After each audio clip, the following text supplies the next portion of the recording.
चाय की प्याली में घुलने वाली ये जो चीनी है, कभी सोचा है कि इसकी कहानी कितनी दिलचस्प हो सकती है? ये सिर्फ मीठे दाने नहीं हैं, इनके पीछे तो साइंस, तारीख और कमाल की इंजीनियरिंग की एक पूरी दुनिया छुपी हुई है। तो असल सवाल यही है कि ये आती कहाँ से है, और इसका जवाब शायद तवक्को से कहीं ज्यादा दिलचस्प है। देखें, मजे की बात यह है कि दुनिया भर की चीनी का ज्यादातर हिस्सा दो बिल्कुल अलग, एक दूसरे से मुख्तलिफ पौधों से आता है। एक तरफ तो है लंबा सा हरा भरा गन्ना जो गर्मी में उगता है, और दूसरी तरफ है जमीन के नीचे छुपी हुई ठंडे मिजाज की चुकंदर। लेकिन सबसे हैरान करने वाली बात क्या है, जब ये फैक्ट्री से निकलकर आती है ना, तो दोनों से बनी चीनी में केमिकली कोई फर्क नहीं होता, बिल्कुल एक जैसी। तो चलिए देखते हैं कि पौधे से उसके रस तक का सफर आखिर होता कैसे है। ये कहानी का पहला और कह लें सबसे जरूरी मरहला है। यहाँ कुदरत की मिठास को इंडस्ट्री के लिए तैयार किया जाता है। अच्छा, तो शुरुआत होती है सीधी सादी मैकेनिकल ताकत से। सबसे पहले पौधों को अच्छी तरह धोया जाता है, साफ किया जाता है, फिर उन्हें काटा जाता है, बिल्कुल छोटे छोटे टुकड़ों में। और मकसद सिर्फ एक है, पौधे के अंदर जो मीठा रस कैद है ना, उसको बस बाहर निकालना। गन्ने के मामले में ये काम बहुत बड़े स्केल पर होता है। धोने के बाद इसको तेज धार छुरियों से काटा जाता है, और फिर एक जबरदस्त किस्म की श्रेडर मशीन इसके यूं समझ लें पुर्जे पुर्जे कर देती है, ताकि आगे जाकर इसमें से रस निकालना आसान हो जाए। चुकंदर का मामला थोड़ा अलग है। इसे वी शक्ल की पतली पतली पट्टियों में काटा जाता है, जिनको कॉस्ट कहते हैं। ये खास शक्ल कोई फैशन नहीं है, बल्कि इसके पीछे साइंस है। इससे होता यह है कि चुकंदर का सरफेस एरिया कई गुना बढ़ जाता है, जो अगले स्टेप के लिए इंतहाई जरूरी है। और यहां आकर दोनों के रास्ते बिल्कुल अलग हो जाते हैं। गन्ने को तो सीधा सीधा बड़े बड़े रोलर्स के बीच में डालकर कुचल दिया जाता है। इस प्रोसेस को कहते हैं मिलिंग। लेकिन चुकंदर के केस में थोड़ी नरमी बढ़ती जाती है। उन्हें गर्म पानी के बड़े बड़े टैंकों में डुबोया जाता है, जिसे डिफ्यूजन कहते हैं। बिल्कुल ऐसे जैसे दुनिया की सबसे बड़ी चाय की पत्ती उबाली जा रही हो। अच्छा, तो अब मीठा रस पौधे से अलग हो चुका है। यहां से कहानी का सबसे दिलचस्प, सबसे कह लें जादुई हिस्सा शुरू होता है। ये जो गंदा सा जूस है, ये साफ शफ्फाफ क्रिस्टल्स में बदलता कैसे है? ये पूरी ट्रांसफॉर्मेशन ये 4 स्टेप्स में होती है। सबसे पहले है सफाई, यानी प्योरिफिकेशन। इसमें सारी गंदगी निकाली जाती है।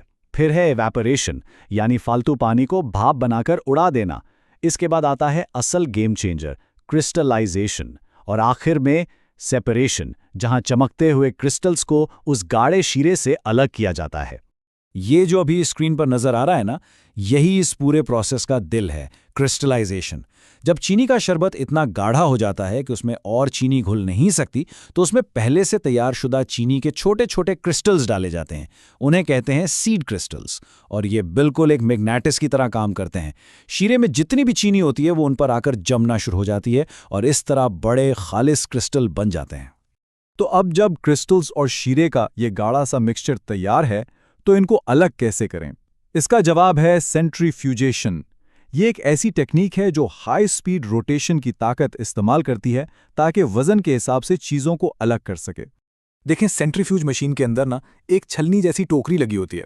क्रिस्टल्स और शीरे का जो मिक्सचर है, जिसको टेक्निकल ज़बान में मैसेक्वेट कहते हैं, उसको इसी टोकरी में डाला जाता है, और फिर इसको बहुत बहुत तेज़ी से घुमाया जाता है। और बहुत तेज़ी से क्या मुराद है? तकरीबन 1200 चक्कर फी मिनट। ये इतनी ज़्यादा स्पीड है कि इससे ग्रेविटी से हज़ारों गुना ज़्यादा फोर्स पैदा होती है, और यही फोर्स इस गाढ़े वजनी शीरे को छलनी के सुराखों से बाहर फेंक देती है।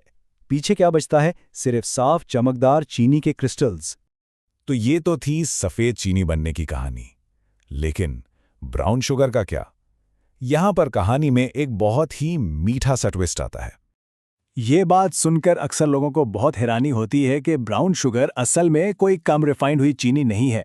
हकीकत तो ये है कि ये वही सफ़ेद चीनी है जिसमें एक चीज़ वापस डाल दी जाती है, और वो है मोलेसेस। जी हाँ, वही गाढ़ा चिपचिपा शीरा जिसको अभी इतनी मेहनत से अलग किया गया था। और यही वापस मिलाया गया शीरा ब्राउन शुगर को उसका खास रंग, उसकी नमी और उसका वो कैरेमल जैसा जायका देता है। जहां सफ़ेद चीनी सिर्फ मिठास देती है, वहीं ब्राउन शुगर में एक गहराई, एक अलग जायका होता है। और इसी नमी की वजह से बेकिंग में, केक्स और कुकीज़ में इन दोनों के नताइज एक दूसरे से बहुत अलग होते हैं। मिसाल के तौर पर अगर लाइट ब्राउन शुगर को देखें, तो उसमें 96.5% सफ़ेद चीनी होती है और सिर्फ 3.5% शीरा। सोचें, सिर्फ इतनी सी मिकदार इसकी पूरी केमिस्ट्री, इसके जायके को बिल्कुल बदल के रख देती है। तो अब जब ये समझ आ गया है कि चीनी कैसे बनती है, तो चलिए एक नज़र डालते हैं कि ये क्यों इस तरह बनती है। खास तौर पर चुकंदर से चीनी बनाने की जो तारीख है ना, वो बड़ी दिलचस्प है। ये कहानी शुरू होती है नेपोलियन के दौर से। 19वीं सदी के शुरू में जब बर्तानिया ने समुद्री रास्तों की नाकाबंदी की, तो यूरोप में गन्ने की चीनी आनी बंद हो गई। इस बहरान ने एक बिल्कुल नई इंडस्ट्री को जन्म दिया। नेपोलियन ने फौरन हुक्म दिया कि चीनी की जरूरत पूरी करने के लिए चुकंदर की काश्त को बढ़ाया जाए, और ये मंसूबा इतना कामयाब हुआ कि 1880 तक दुनिया की आधी से ज्यादा चीनी गन्ने से नहीं बल्कि चुकंदर से बन रही थी। एक जंगी जरूरत ने पूरी ज़राअत और इंडस्ट्री का नक्शा ही बदल दिया। और आज की जो जदीद शुगर इंडस्ट्री है, उसकी सबसे खास बात पता है क्या है? उसकी एफिशिएंसी। इस प्रोसेस में कुछ भी, बिल्कुल कुछ भी ज़ाया नहीं होता। जो शीरा बचता है वो जानवरों की खुराक और फर्मेंटेशन में इस्तेमाल हो जाता है। गन्ने का फोक या चुकंदर का गूदा वो फैक्ट्री के लिए ईंधन बन जाता है। यहाँ तक कि सफाई से जो मिट्टी निकलती है ना, वो भी खेतों में खाद के तौर पर वापस चली जाती है। मतलब एक मुकम्मल साइकिल है। तो अगली बार जब चीनी का एक दाना भी हाथ में हो, तो इसके पीछे छुपी ये पूरी दुनिया जरूर याद रखने जैसी है। साइंस, तारीख और वो कमाल की इंसानी जहानत जिसने एक आम से पौधे को हमारी मेज तक पहुंचा दिया। और ये चीज़ सोचने पर मजबूर करती है कि हमारे आसपास रोज़मर्रा इस्तेमाल की और कितनी ऐसी चीज़ें हैं जिनके पीछे ऐसी ही हैरानकुन कहानियां छुपी हैं और हमें खबर तक नहीं।